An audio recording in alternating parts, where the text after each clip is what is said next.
আসসালামু আলাইকুম সবাইকে স্বাগতম আজকে ক্লাসে আমরা আলোচনা করব এইচএসসি আইসিটি এর কিছু গুরুত্বপূর্ণ প্রশ্ন যে সংখ্যা পদ্ধতির যে বিভিন্ন ধরনের যোগ বিয়োগ আছে চ্যাপ্টার 3 এর সেটা নিয়ে আজকে আমরা আলোচনা করব। এখানে মনে করো তোমাকে বলল 1 যোগ 1 সমান 10 কিভাবে হয়, ঠিক আছে।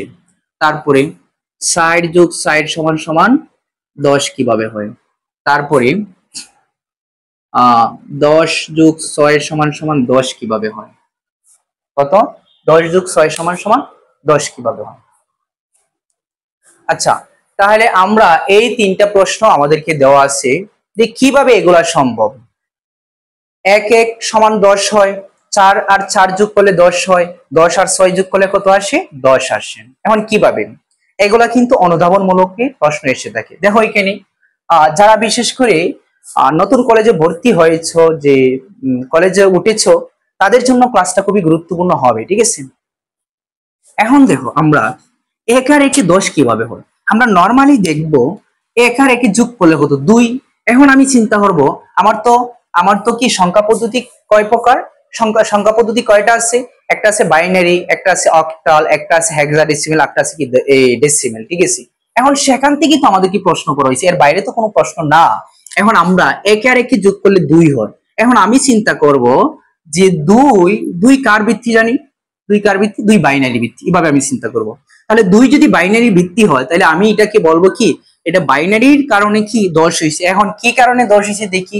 আমরা নরমালি যোগ যেভাবে করি 1 যোগ 1 সমান কত আসে? 2 আসে। কত আসে? 2। এখন তুমি চিন্তা করবা এই যে সংখ্যাটা যোগ করার পর আসবে সেই সংখ্যা থেকে ভিত্তি বিয়োগ করে দিবা। কত? ভিত্তি বিয়োগ করলে কত আসে? 0। আচ্ছা, আমরা এখানে 2 তো বসাইতে পারবো না কারণ বাইনারির মধ্যে 2 সংখ্যা নাই। এখানে আমরা কি করছি 1 আর 1 2 হয়, 2 তো এখানে বসানো যাবে না। এই জন্য ভিত্তিটা বিয়োগ করার পর কত আসলো? 0 আসলো। কত আসলো? 0। এই যে 2 এখানে ভিত্তি কয়বার বিয়োগ করছি? একবার। এজন্য ক্যারি থাকলো 1, আমরা 1 বসিয়ে দিলাম। এই হলো 1 এ 1 এ 10 আসলো। এটা কোন পদ্ধতির কারণে?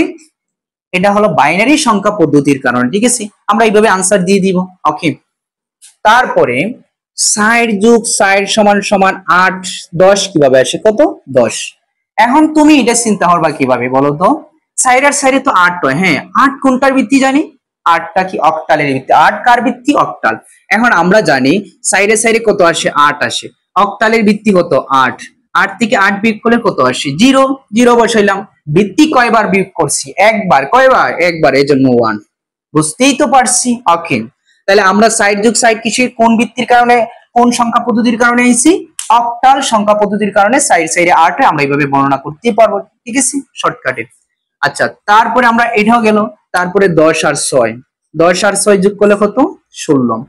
এখন আমরা চিন্তা করব যে 10 আর 6 নরমালি 16। 16 কার ভিত্তি জানি? হ্যাঁ, হেক্সাডেসিমাল ভিত্তি। কার ভিত্তি? হেক্সাডেসিমাল। এখন হেক্সা 16 থেকে আমরা যে সংখ্যাটা পাইছি এটাতে ভিত্তি বিয়োগ সমান 0।